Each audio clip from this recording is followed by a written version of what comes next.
Hi, thanks for being here this evening. This is such a fantastic turnout. I did not expect this. We held an event last week and got about 4 people.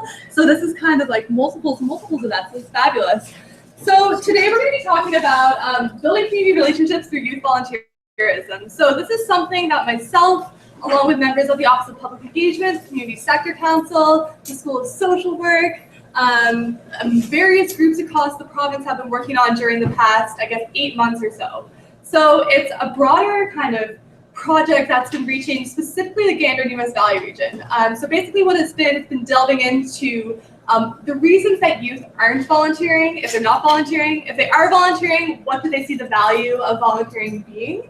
And also kind of questioning community organizations. So asking them questions about, are you engaging youth? What are the challenges that you face in engaging youth? And kind of how can we bridge youth volunteers and community organizations a little bit better? So those are kind of the focus areas and the things we've been looking at.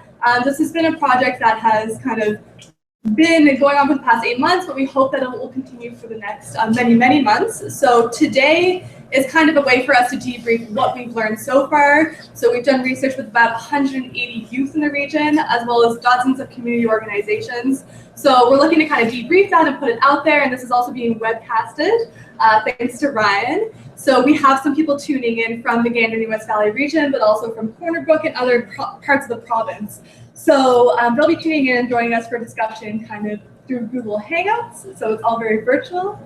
But basically we're going to be debriefing some of our research, but also then turning it back to you guys. So I know we have members of community organizations here, we have members of the university, we have students here, we have members of the Office of Public Engagement, the Community Sector Council. So it's obviously a very diverse group. So I think that we have a lot of kind of discussion that could go on from the research that we kind of discuss here today, but we also want to learn about, does what we present resonate with you as an individual, as a member of the community, and what do you see as the next steps for the government and the community sector? So how should we take this forward? So to get us started, I'm going to introduce Tanya Noble, and Tanya is with the Office of Public Engagement in the Gander region. So she's going to kind of frame up the Uniting Community Leaders initiative, which is kind of where this all started. Yeah. Oh, here maybe, so everyone can see you.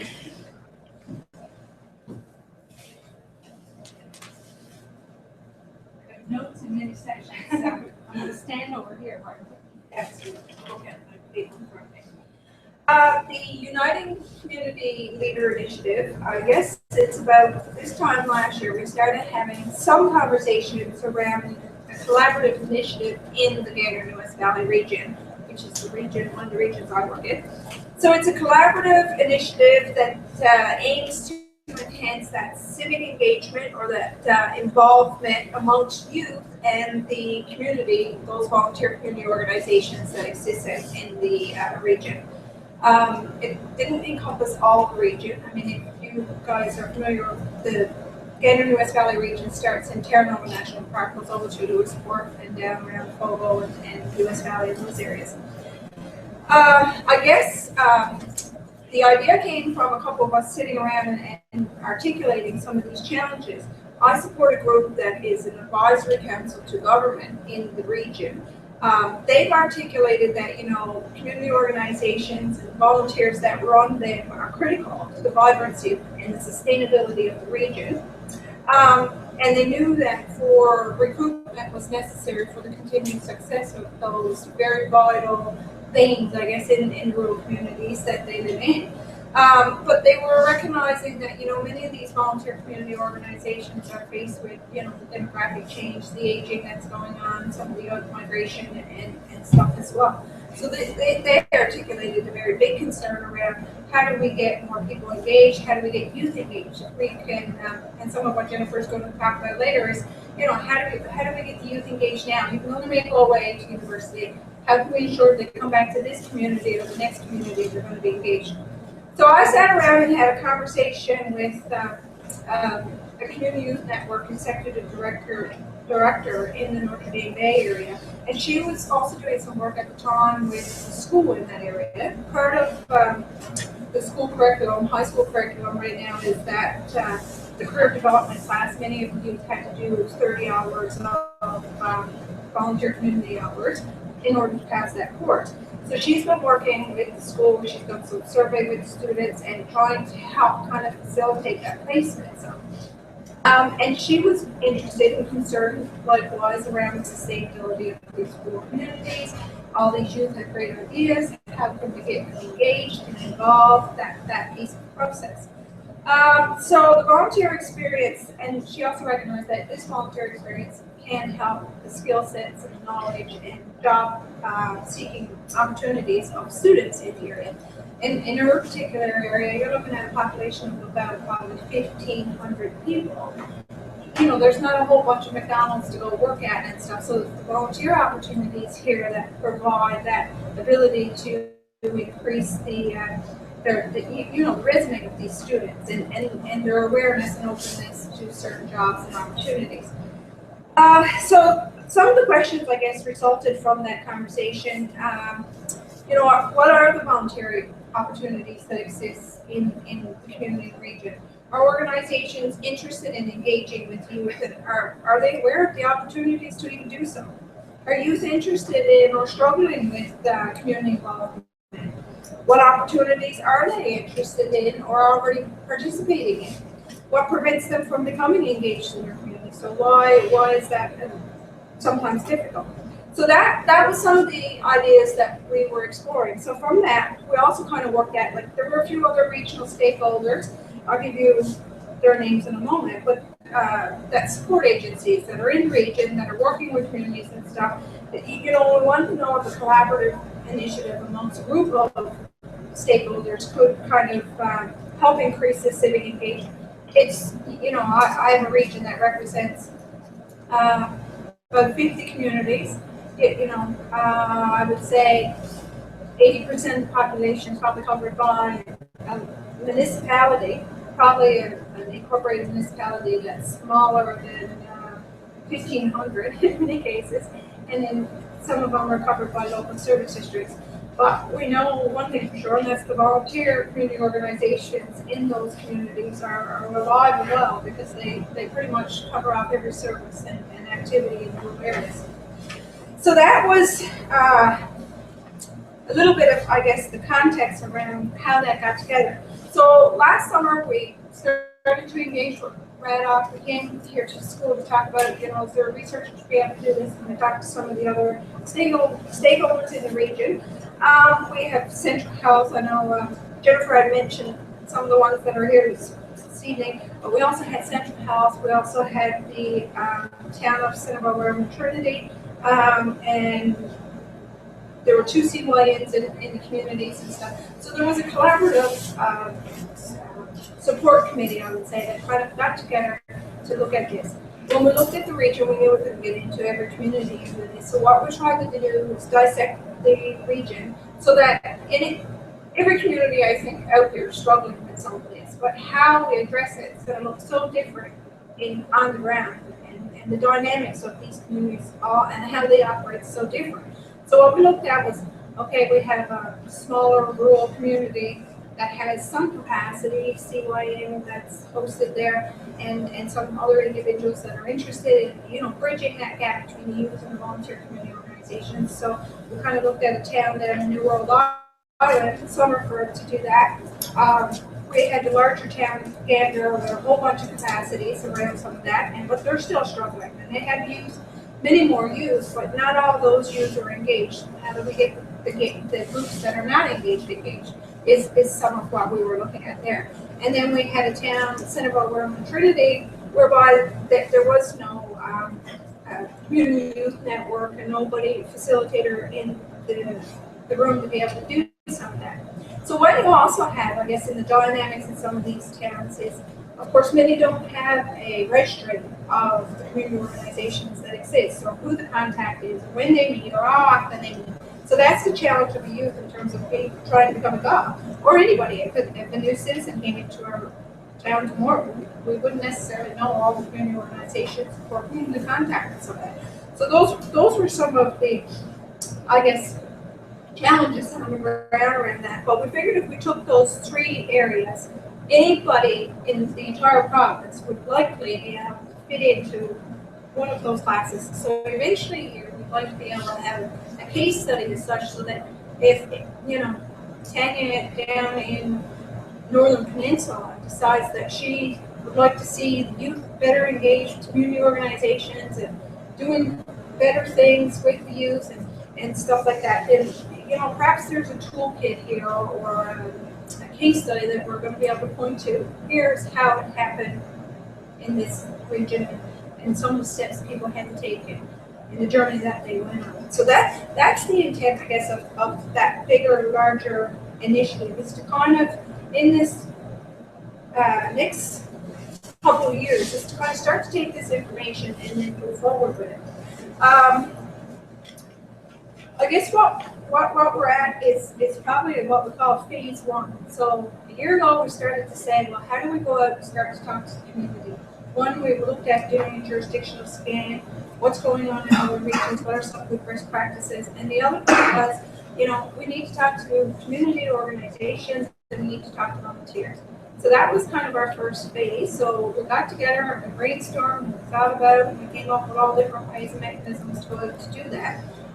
So what we've done to date, I guess, is completed that work. We've done initial engagements with the volunteer community organization in each of the 3 local sites, as well as we've engaged with the youth as best we could in the 3 sites. So we have that information now. You're going to hear about a lot of that coming up. And our next step, I guess, then beyond that is how do we need to explore our avenues of how do we disseminate that information beyond what we're doing here today. How do we take that information out to our site committees? Because in each of the 3 areas, even though we have this broader United Community Leaders Support Committees, we've started and initiated site committees, so whereby we have individuals here who could advise us on, if we're going to come out there and do an engagement, when's the best day to do it? Where's the best place to have that? They're the people that live in there. They're the ones who understand. So they're the ones who've been steering this research and making it more place-based, I'll say. They're the actors on the ground. They are the capacity. So in each of those 3 sites, it's just beginning. They're just starting to look at a site committee that made up of youth, that made up of some community volunteer organization. There's no magic mix as to how they were selected, other than if they self-identified, someone asked them to come. There's lots of organizations. In some cases, we have the RCMP. In some cases, we have the municipality. In some cases, there's a fire department. There may be 4 youth in one, 6 in the other, and 2 in one. And it's usually about 12, 15 people there. But they're starting to kind of understand and needing to digest some of this information and then talk about how we can begin to act on some of that information. So we're right now at a point, I guess, of we've got that first preliminary work done. We've done some work in terms of jurisdictional scan, and we've done these engagements. Now we're challenged with, I guess, how to bring that back out to the community in a meaningful way, how to bring it to the site committees, and how to get the site committees to take that into the broader community at large and the organizations that's there. So that's one of the pieces that we're doing, and then to kind of talk about how do we act on those findings. I mean, and I'd certainly welcome any ideas that you guys have around some of that in terms of how do we mobilize these communities, how do we get them to collect some of the information, how do we get them to start thinking about how to keep it most up to date, how to get youth thinking about what opportunities they want to be engaged and involved in, and getting them empowered to be able to go and knock on the door of community organizations. How do we help community organizations think about how they can be engaging citizens broadly as well as youth? So that's the next step. Great, thank you, Tanya. And Tanya's kind of been the driving force behind this entire initiative. So she got it started, and she's kind of been encouraging us when we don't respond to her emails and stuff, kind of making it go forward. So I want to thank her for that as well. So I don't think I remember to introduce myself, but my name is Jennifer, and the reason that I'm here today is because, number one, I'm a part of Rad Hockey's Leadership, which is a 4-youth, 5-youth organization that's focused on leadership development. So I'm part of Rad Hoc, but I'm also a political science student. I'm doing my honors research, and I happened to kind of be in the right meeting at the right time, so this is what I'm doing my honors research on, which is fabulous. It aligns perfectly with my interests and my passions.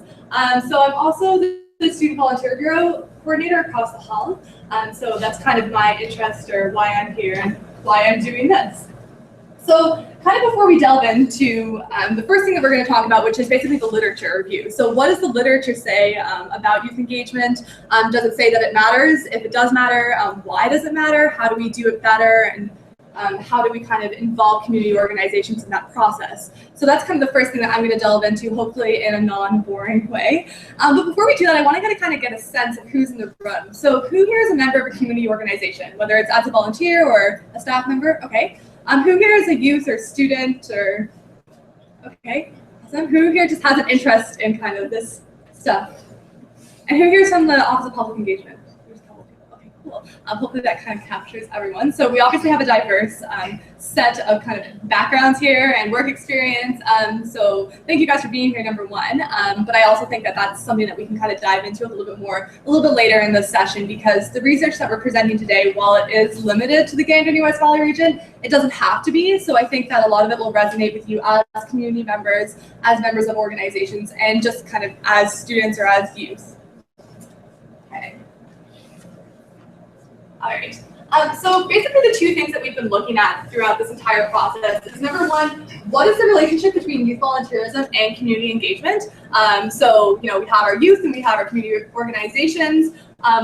Does it matter for community engagement? Does it matter for attachment to the community at large? How does it work in the rural context? So we're kind of answering all those questions. So the relationship between youth volunteerism and community engagement. And the second thing is, how can we ensure that youth are involved in community organizations? And how does this contribute to building a healthy community? So, you know, if we kind of accept that volunteerism, especially among youth, is an important thing, and the literature definitely shows that, how can we do it better, and how can we actually engage them in organizations, and then how does that contribute to a healthy community? So how does it go kind of further than just the volunteers in the community organizations? How does that contribute to the community at large?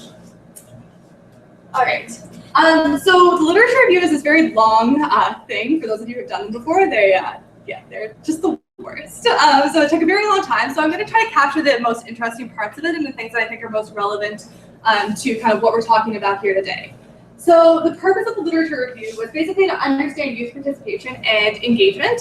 So what does it mean? What does it look like? Kind of what does the research say is the best way to do it?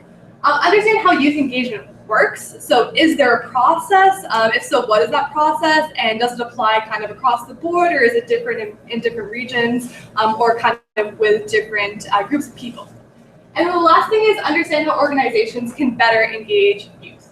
So is there kind of a way or a guide that organizations can kind of look to better engage youth and to better understand kind of what skills they are looking to develop and what their needs are, and then meeting them halfway? All right, so there are a few key findings, and like I said, I'm totally blocking your way, sorry, I'll go over here. So there's a few key findings on the benefits of youth volunteerism. So the number one thing that we found is it does matter and it is important, especially for youth. So number one, youth volunteerism builds civic responsibility. So so if you volunteer from a young age, and I'm sure many of you who are kind of long-term volunteers or are youth volunteers, it builds that sense of community. It gives you an understanding of why it matters to be engaged, and it's correlated with political involvement later in life. So those who are engaged in volunteerism at the community level tend to vote more, they tend to participate more in politics, they tend to make their voice heard beyond community organizations and within the community at large. So second, youth volunteerism builds personal and professional skills. So this is something, and I think like in the past 10 years or so, employers are really picking up on this. So volunteer and volunteer experience really does build skills that are relatable to your professional life, to your personal life, but kind of those key soft skills that make you a good employer. And the research definitely shows that it does build those personal and professional skills. So everything from kind of leadership to communication skills, but also just kind of the sense of responsibility and the sense of initiative and the ability to kind of commit to something. So all of those things is encapsulated in the literature. So thirdly, youth volunteerism leads to long-term community involvement. So this is one of the key things that came out, is that if you do decide to start volunteering kind of when you're young, when you're a youth, it does kind of lead to long-term involvement. So the chances are that if you volunteer as a youth, you're going to end up volunteering longer in life. And I mean, it makes sense because it kind of gives you a sense of why volunteerism matters, kind of how it makes you feel and how it contributes to the community. So it leads to that long-term commitment to volunteerism in some way or another. And the fourth thing is that youth volunteerism increases community attachment. And this is one of the most interesting things for me that I found out in this literature. It's that we know, I knew kind of going into it, or I assumed that volunteerism was important for youth, and it was important for the community, and involving youth at a young age is obviously a good thing. But something that we did learn is that it actually creates a greater sense of attachment to a community. So there's one big study that was done on this, which basically tested for both kind of age in a community. So it looked at rural communities, and it tested for age and also the length that somebody has been living in that community, and also their level of community involvement. So in a community organization. And it showed that your involvement in a community organization actually surpasses, so if you are somebody who's older and your chances are that if you're a youth who's involved, you would be just as attached to your community as kind of that older person. So it increases your sense of community attachment. It makes you more interested in staying in that community and contributing to that community, even when you hold for variables such as age and length of residency. So that's something that's really, really interesting. And it also kind of validates what we're doing in the sense that when we're looking into the rural context and why it's important to engage youth rurally, it does show that it increases that attachment. So, even if youth do leave to go to university, chances are that they will be coming back if they do have that sense of community attachment, and they are involved in community organizations because they understand kind of how important it is to be involved in any organizational level, but also the contribution that they can make as an individual to the community. So those are the four main findings. And so obviously there's a lot more that we found through the research, but I guess one of the other parts of it, before I kind of delve into the workshops, is that there's a lot of ways that youth can participate, obviously. But there's a lot of ways that we think we're engaging youth, and we think that youth are participating, but really they're not participating at all. So I think it was Roger Hart who said that youth are the most photographed and the least listened to members of society.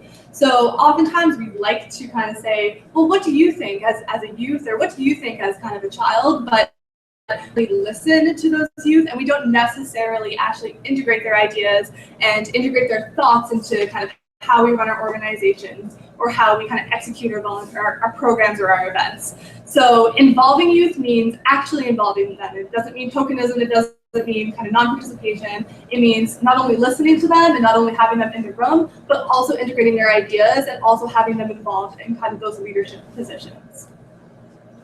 So one of the things that I was involved in, well, the primary thing that I was involved in was conducting youth workshops. So we went into the Gander Newest Valley region, and I'm a townie, I'll put it out there.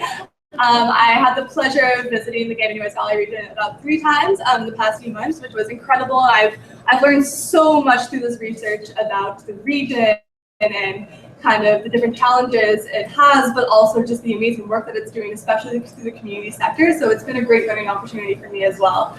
So we did workshops with about 180 youth from 3 different regions and 4 different schools. So we did workshops with about 160 high school students and about 20 junior high students. So a lot of different people with a lot of different ideas. Now, many of them had completed or were currently completing the career development course. So you'll see, I don't know if it's here or not. Yeah, so you'll see that a lot of them have volunteered with community organizations, and this may have kind of slanted the findings on that because they had completed that course. So kind of just keep that in mind as we're going through. But it's great for us because they were already kind of thinking about volunteerism and the skill development portion of volunteerism. So some of the key things from the workshops. So number one, 93% of the youth that we did the study with, and just to kind of, I guess, get a little background on what the actual study was. So we did a workshop with each of these groups, and usually it was about 30 to 40 students per group. The first half of the workshop was basically data collection. So we did a little discussion about basically what is a nonprofit organization, what's a community organization, what is volunteering, and kind of just framed it a little bit. And then we delved into 2 different types of survey questions. So the first one was discussion oriented. So we had a bunch of different flip charts around the room and basically a question on the top of it. And we asked students to write down their responses and just put it under the question. The second type of question was dotmocracy or dot style questions, I guess. Basically, it was a ranking. So we had a statement. So one of the statements, for example, is, I feel that community organizations recognize the value of integrating youth volunteers. So we would have a scale of 1 to 10, and if they felt, yeah, community organizations definitely do feel like observe kind of why it's valuable to integrate youth volunteers, they put it on the 10. If they felt that they really didn't care, they'd probably put it near the 1. So it's kind of that scale. So 2 different types of questions. And then the second part of the workshop was more of an interactive component. So it was a discussion. But also it was kind of building on what the findings were from that workshop. So we looked around the room and we kind of, depending on what their answers were, we had 1 of 3 different workshops that built on their skill development. So depending on what we felt kind of was lacking in the room in terms of skills, we tried to build upon through an interactive workshop. So some of the findings from the youth workshop. So number 1, 93% of the youth that we surveyed reported that they have volunteered with community organizations. So this is really great. So 93% have said that they volunteered. Now we didn't specify what kind of community organization or the length of time or over like what time span, but they have volunteered in some capacity with a community organization. The second thing is that 76% of youth that we surveyed stated that they felt volunteering was valuable to their personal and professional skill development. So this is something that I think is really important. So youth are making the connection, especially in this region, between volunteering and their skill development. So they're already seeing that, yeah, it's valuable to the things that I want to develop personally, so whether that's kind of your communication or your team building or your leadership, but also my professional skills. So this could potentially translate into skills that are applicable for the job force or, to my application for university or whatever the case may be. So they're making that connection, which is really important. So on the flip side, so that was kind of the good news. On the flip side of that, 83% of the youth that we surveyed stated that they have never approached an organization in their community with a new idea. So that's pretty shocking because 93% of them have volunteered in some capacity, but 83% of them are saying that, I've never gone to an organization with a new idea. So that could be, we should be doing this differently, or, I have an idea for a new event. They've never approached an organization with those things. So this was kind of interesting to us. We tried to delve a little bit more into it and kind of why that was, and was it a comfort thing? What was it? And so kind of further to that, 55% of the youth felt that organizations did not understand the value of integrating youth. So they were saying that number 1, the issue was that they surely volunteered with an organization and perhaps it was just for career hours, but the organization didn't really understand the value of integrating them. So they didn't really see like kind of what perspective they brought to the table as a youth or even just as a member of society. So kind of like what are the unique things that they bring to the table that didn't really come across. So they didn't feel that organizations really valued that. And 28% of youth felt that their ideas weren't valued in community organizations, so that kind of speaks to the previous statistic, but 22% stated that they chose not to become involved because they weren't interested in the tasks. So it's not only that youth are feeling that their ideas aren't valued, because obviously that's one component of volunteering, one component of being involved, but they also felt that the tasks just weren't really that interesting to them, or some of the youth felt that their tasks weren't really interesting to them. So that's kind of one of the things that I think that Kim will kind of delve a little bit more into what the organizations are saying in terms of the tasks that they're giving to youth. But that's definitely one thing to keep in mind is that, number 1, they don't really feel comfortable approaching an organization with a new idea, but also that the tasks that they're being given in the first place as a youth or as a member of the community aren't necessarily interesting and not something that really interests them. So finally, 60% of the students said that having familiar faces around would make them feel more comfortable. So we did ask the question about, okay, so you're saying that you're not really comfortable approaching an organization with a new idea, and that you're not necessarily interested in the tasks. So like, how can we kind of make you feel more involved or more integrated into the organization? And 60% of the students did say that if they had kind of a familiar face, whether that's a friend or a family member, that would make them feel more at ease in an organization. And this could be kind of, taken at face value. Okay, so maybe we have like a buddy system, or maybe we try to integrate, an individual plus their sibling or plus their mom or whatever the case may be. Or maybe it kind of stems back to just a general sense of comfort. So maybe it's that for whatever reason, community organizations in the region aren't necessarily making the youth feel as comfortable as they could be. So whether that means that they're not, being as inviting as they could be, I'm not sure. And perhaps Kim can speak a little bit more to that later. But basically they're saying that, having a friendly face there, someone that they know, would really help them kind of volunteering and getting involved. So basically, the way that I kind of summarized it and the way that I kind of saw the results is that it tells us really 4 things about volunteers, about the youth volunteers in the region. So number 1, youth are volunteering, and they are at least moderately aware of the volunteer opportunities that exist within their community. So most students do have some understanding of what exists out there. Obviously, it's not comprehensive, and obviously there's lots of stuff that they're missing, but they seem to, they feel that they do have an understanding of what's out there. The second thing is that they feel that volunteering contributes to personal and professional development. So that's really great. They're making that connection already.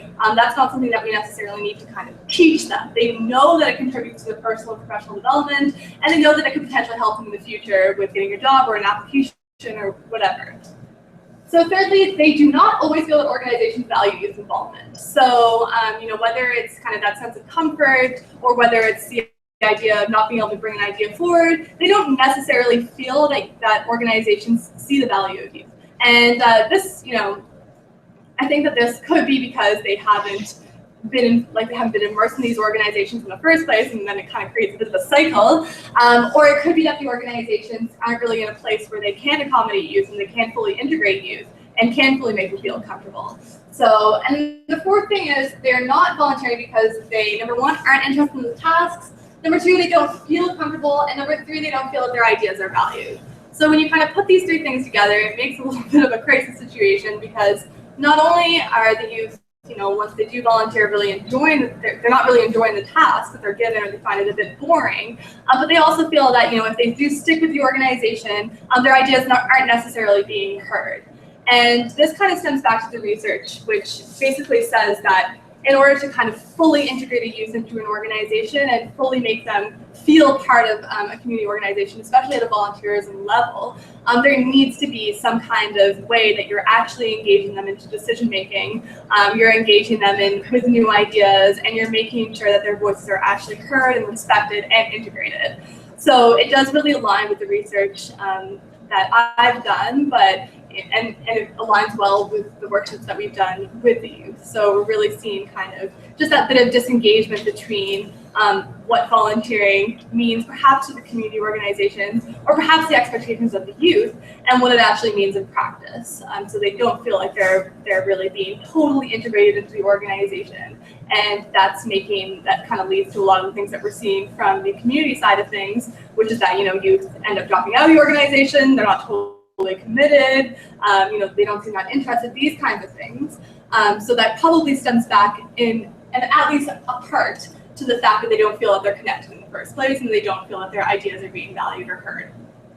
So that's kind of my portion from the youth side of things. And we're going to move on to the community workshops. But before I do, is there any questions on any of that? There'll be an opportunity to discuss things a little bit later, but just anything that anyone kind of picked up on, or? Okay, great. So the first thing I'm going to do is introduce Pam Corrigan, and Pam is with the Community Sector Council. So the Community Sector Council has done a lot of work relating to youth volunteerism, especially in rural Newfoundland, and a lot of the literature that I've reviewed for this has come from the Community Sector Council. So she's going to speak a little bit to how this aligns with the work that the CSC does. My colleague Tina Ford has actually participated in the workshop that Kim is going to tell you a little bit about. But Tina and I were closely together on a lot of the youth engagement initiatives. So if you're not familiar with the Community Sector Council, we are a nonprofit organization. We're a registered charity. And part of what we do is to advocate for the important role of volunteers and community organizations in the province. And hand in hand goes with that, of course, our interest in youth volunteerism. Young people actually have the highest rate of volunteering in the province, aged 15 to 24, volunteer rate of 66%, some new research tells us. So it's something that is happening. As much as we might hear from organizations, we can't engage youth who are engaged, they are actually engaged. I always tell organizations, maybe they're just not engaged with your organization, but they are actually engaged. And so I guess the role we've been playing is, I guess, twofold. It's around research and around some program delivery. So our research, as Jennifer mentioned, we've done some research back, as far, well beyond my time, and I've been there 16 years. But some more recent stuff, I guess, in 2004, we've done some research on engaging young volunteers in rural organizations. And we also have taken some opportunities to bring together community organizations and young people to talk about what are the challenges with recruiting young people. And we don't necessarily focus on young 15 to 24. Sometimes we're talking about young adults, even up to the age of 30. To talk about what are some of the misconceptions or miscommunication between organizations and young people, and how can we kind of bridge some of those gaps. We also deliver which at first glance doesn't always connect in people's minds to youth volunteers, but we do deliver the Student Work and Service Program. And that's a program, if you're familiar with it, you'll know that students take part in 280-hour placements with community organizations, and in exchange they get a tuition voucher. So it's a great program that creates employment in rural communities. From our perspective as an organization, it does something as important as creating employment. And that is, it allows young people to have sometimes that very first opportunity with a community organization in their home community. So while it was mentioned earlier, there's not a lot of McDonald's, there's not a lot of businesses around in rural communities for students to work in the summer, being able to connect to a small community organization for a placement makes that initial attachment that Jennifer mentioned. So that we've done a study over 5 years of swaths of students, and we're able to draw a direct correlation between people's participation in the program and their exposure to community, and then their ability or their interest in volunteering and staying engaged in the community over a longer term. We've also delivered some programs for at-risk youth around incorporating volunteer placements into employment and pre-employment programs. And we do a fair bit of discussions and presentations with high school students around the career development course and how they can then translate what they're learning in their volunteer placement into their resumes, so how they can really put some proper language and words around the skills that they're developing. The Career Development 2201 course has been around for about 10 years, I would say. I might be wrong about that, but I think it's around 10 years. We actually developed some of the materials for high school teachers to be able to use to integrate some of the volunteers into that career development program. We developed materials that teachers could use, that youth could use, and that community organizations could use. So our interest in this area is fairly widespread. I know Bettina really enjoyed the workshops that she delivered and came out in the central region. And what we try to do is keep our ear to the ground to, I guess, unearth some issues for community organizations, to sort of have our finger on the pulse of what's happening with volunteering. And we talk to lots of organizations around the province. Recently, we had a series of community conversations in which youth engagement is at the top of the list for organizations. How do they engage youth effectively? There's an aging population, of course. There's volunteer burnout. People have been involved for years and years in the community, and the role of the volunteer is really changing in society. People are no longer interested in committing a set number of hours a week for years and years and years, the way it has in some organizations, especially in rural communities. You'll find a key group of volunteers, the super volunteers, that they go from organization to organization, and they kind of are running everything. And eventually they do burn out. But today's society for adults and youth is quite different, and people don't necessarily have that long-term commitment to give. So people are more interested in episodic opportunities, and like I was interested to see you talking about the group and the volunteer. Is that something that's coming with national studies around organizations trying to think about ways they can recruit groups of volunteers, right? So it's not just you come, I need you to do a task. But let's just find a new way to do this, and that might involve families, involving groups of high school students especially. So we're pleased to be here. We're pleased to be part of this project. We're looking forward to how the results of the workshops, and I'm sure they reiterate a lot of the things that we know in the sector already. But it's a really good opportunity to bring people together to unearth some of these conversations and connections that can happen from the workshop. And So I'm now going to call upon Kim, who has been doing a lot of the work surrounding the community workshops in the Gander New West Valley region. So she's been working with Bettina, with the Community Sector Council. So Kim's with the School of Social Work, but she's also kind of worked all over the place. I just learned that she's worked with Community Sector Council. So I'm going to be learning something new every day. So Maybe if you were born, that's the thing. Or I was born. So she's going to speak a little bit to the community workshops and what the findings were from them. Okay, so you might ask, so I'm from Southern Shortage Island. It's very important that we know where we all come from because all of us have a story and a history and it really informs where we go and what we do. So unlike Jennifer Visitani, I'm from rural Newfoundland. I really had an understanding for the rural piece because there was a lot of similarities between where I grew up and of course where we were in Centerville and New World Island, again, representing all of those different areas.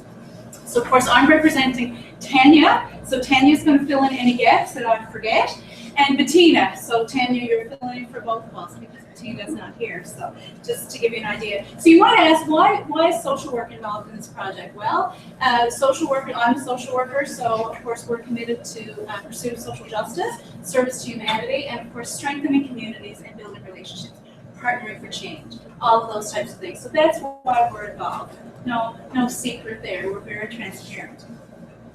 So, of course, first of all, I want to say it was a privilege to be involved in this project, to learn about what community needs are, and vice versa, what youth need. It's great to see so many youth here tonight. So I want to, because it's you are our future, and you will really help inform what your needs are. So I think that's very important to know for sure. So we asked a lot of questions. So of course we started off with, what do people hope to get from this experience, to, our other questions and discussions were why do people volunteer? What are the needs and concerns of organizations? How can we encourage volunteer involvement? What opportunities exist in the community and for youth? How do organizations contribute to community? And what youth bring to the community and to the organizations. And of course, how do we recruit, maintain, and retain volunteers? I mean, that seems to be, and good volunteers, that certainly seems to be a consistent theme. And why are youth important? So of course, there's some of the things. So we did this in a number of ways, but so I'll try to review the information. Tanya and I just quickly summarized before I came, and I added a few slides based on what Jennifer expects me to do, so hopefully meet those expectations. So with regards to, so we basically had 3 meetings in the communities. We had about 45 volunteers from the community, mostly people who've been involved for a long time, although there were some youth representatives as well. And of course, they represent a variety of organizations, from long-term organizations that were involved with the environment and energy conservation and that kind of thing, to the regular Legion type groups that really do work in the community. So with regards to what they hope to get out of this project, I'll summarize. So of course, they wanted more volunteers. They wanted leadership from their volunteers. They wanted to know how to recruit new members and how to retain new members. They also wanted to look at, what kinds of information and advice and resources do we need to provide for the volunteer organizations. And of course, they've not only looked at youth, concerned that we are an aging population as well, and how do we kind of explore the role for the aging population. So in terms of the hopes. So one of the other questions was, how do you as volunteer organizations seek, advertise, and recruit volunteers? Okay, so of course there's a variety of methods, probably about 50, too many to mention. So of course this is a problem in itself, because if too many people are using too many methods, and of course we know today's youth are all technology based, right? So they're not necessarily using some of the flyers and the posters and the newsletters and the calendars that some of these groups are kind of using. So that's certainly a challenge in itself. So other ways that people are recruiting, of course, it's good to see that they are using Facebook and email, and some of the traditional things really work, like personal contact, personal phone call, word of mouth, that kind of thing. Bring a friend, provide food. Many of you know what these things are and are consistent with the literature.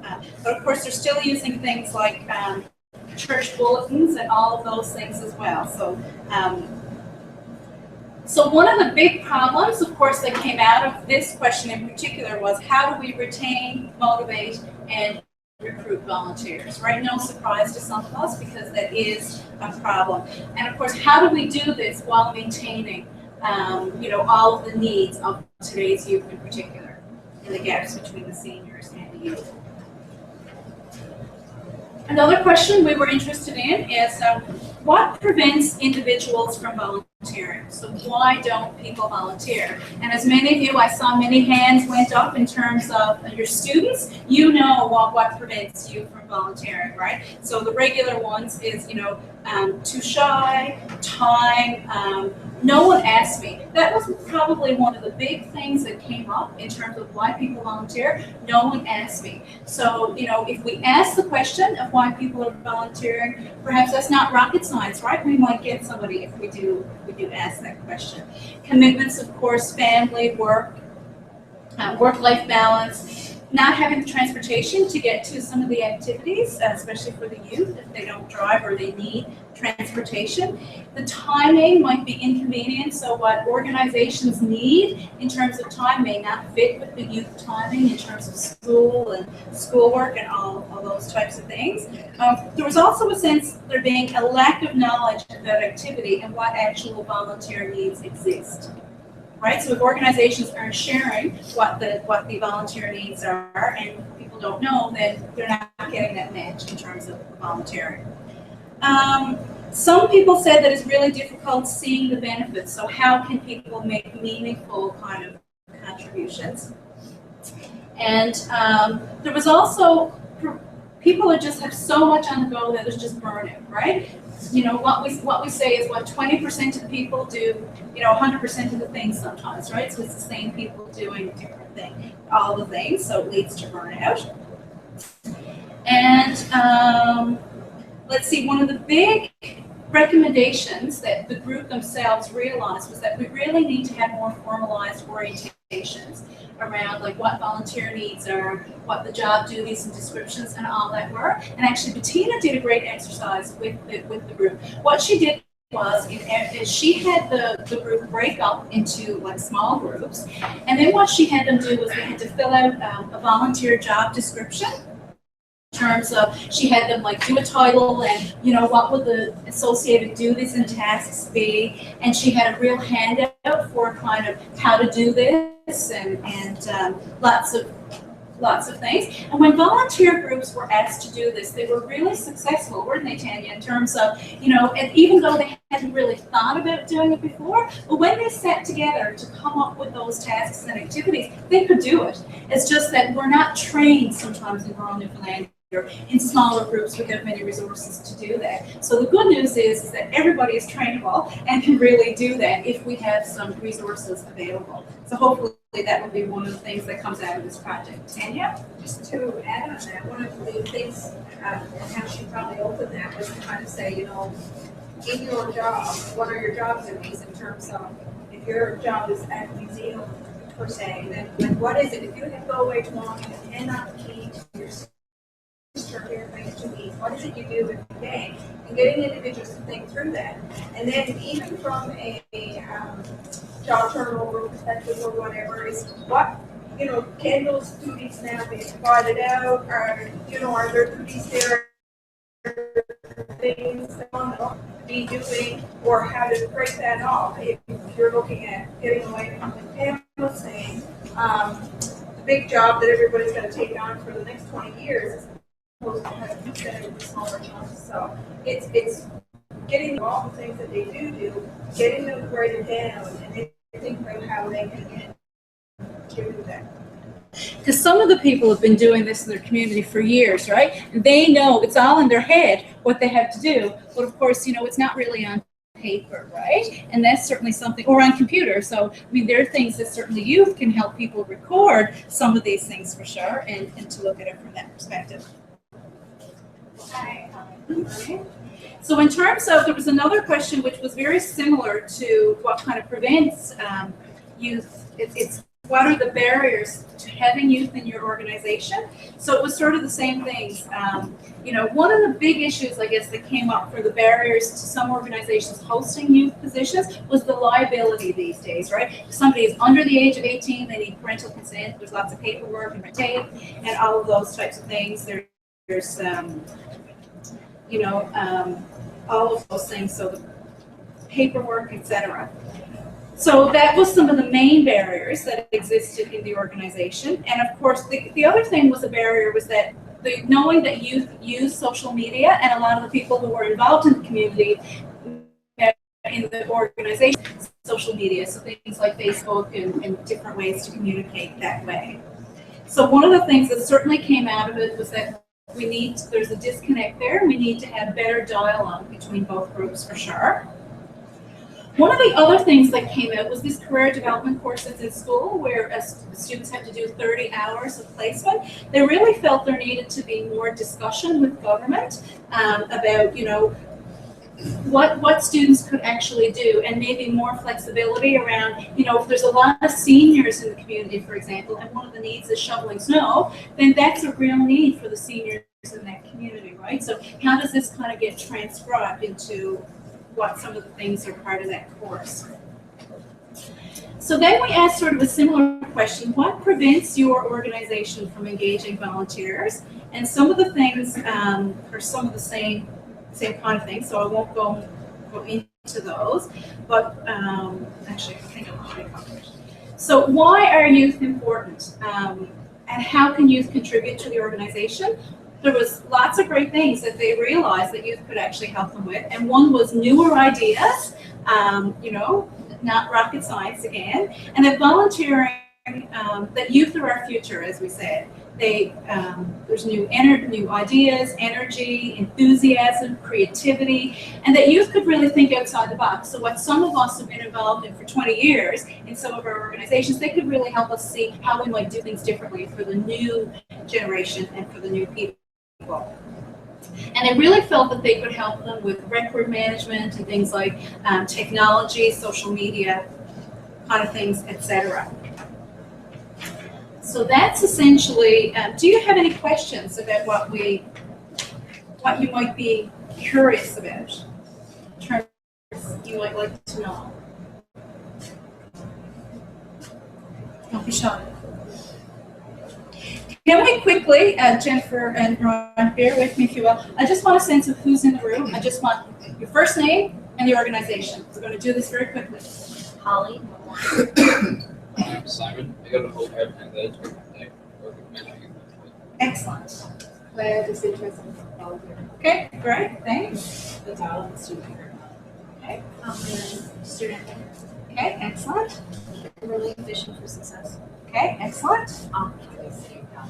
Okay, so we've calibrated. Yeah. Excellent. Okay, great. We're out of the province. Tammy, you know? I'm Beth from Germany. Okay. I'm Susan. I volunteer with my Oxford.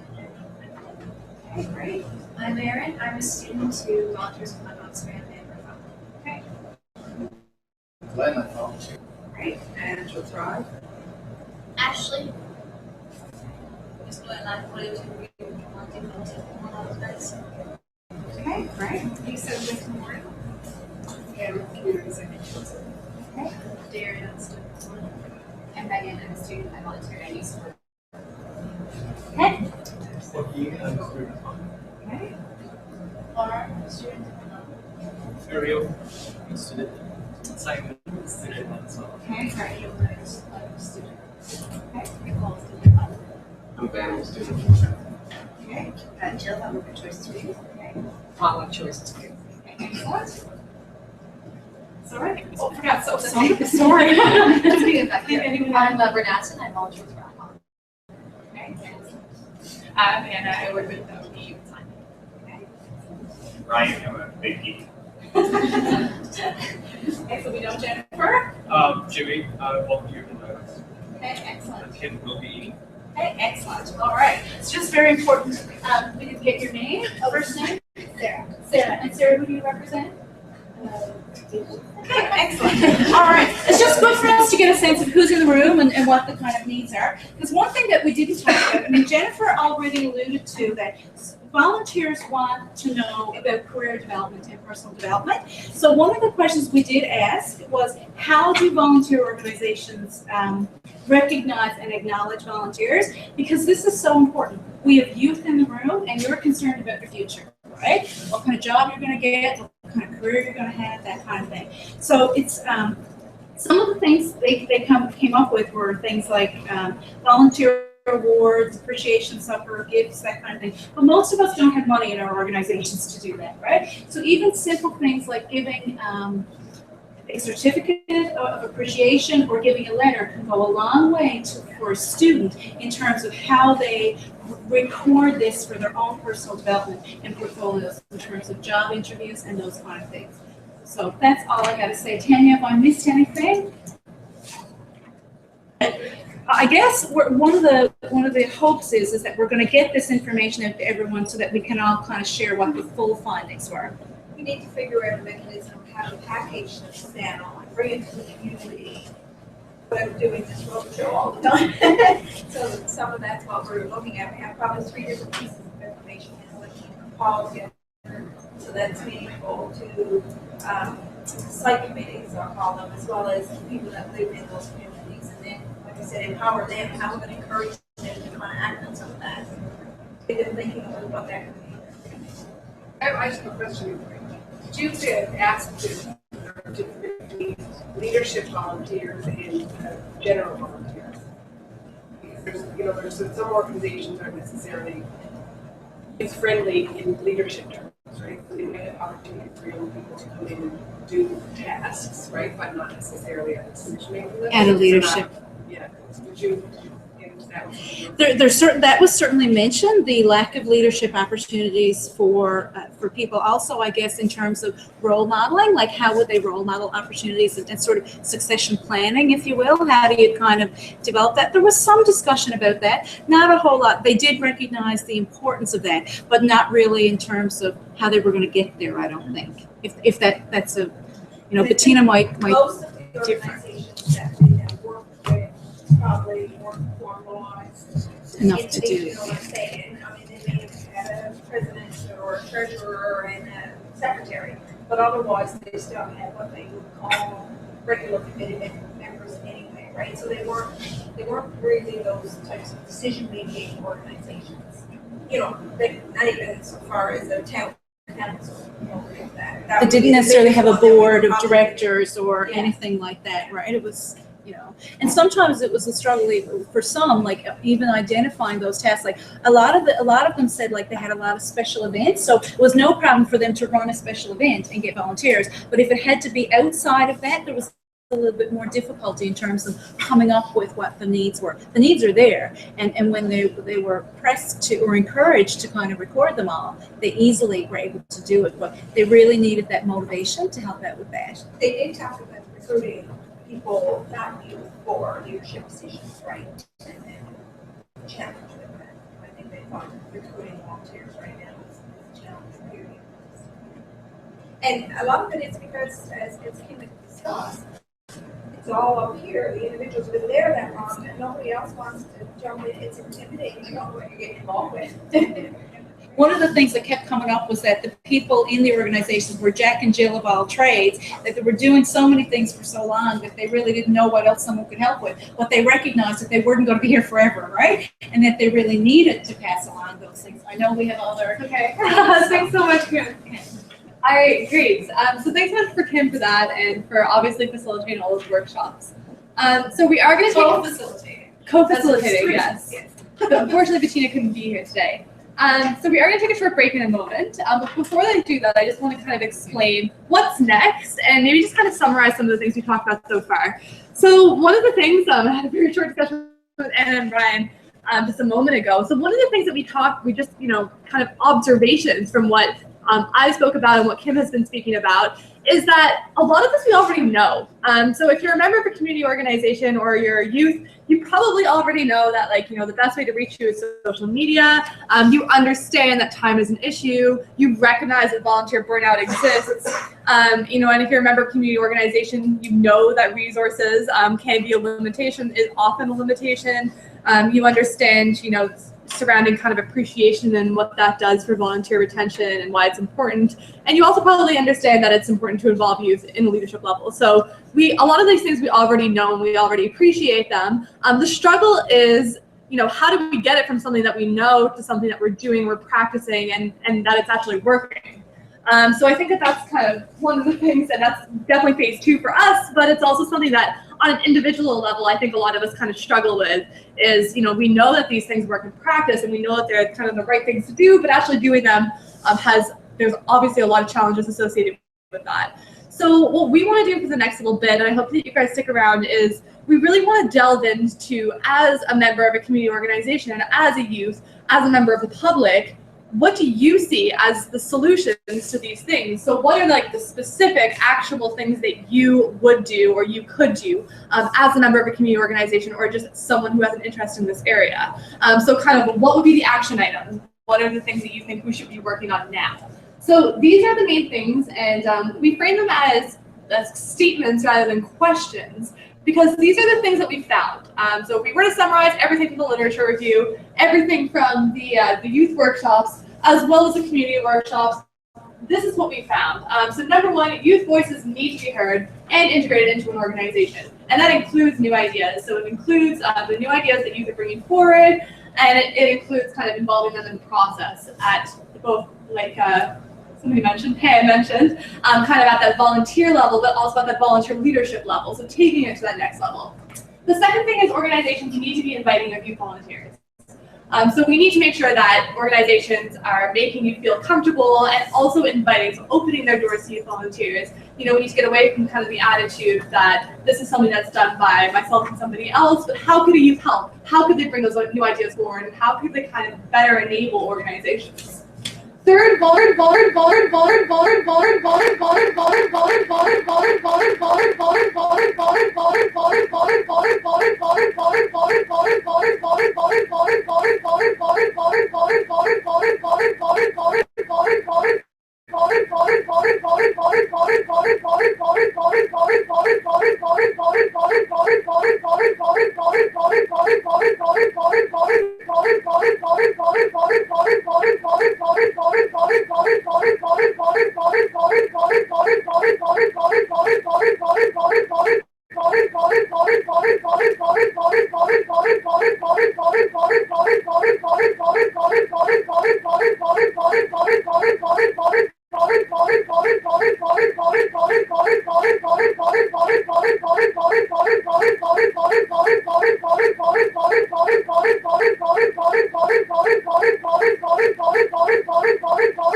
Sorry.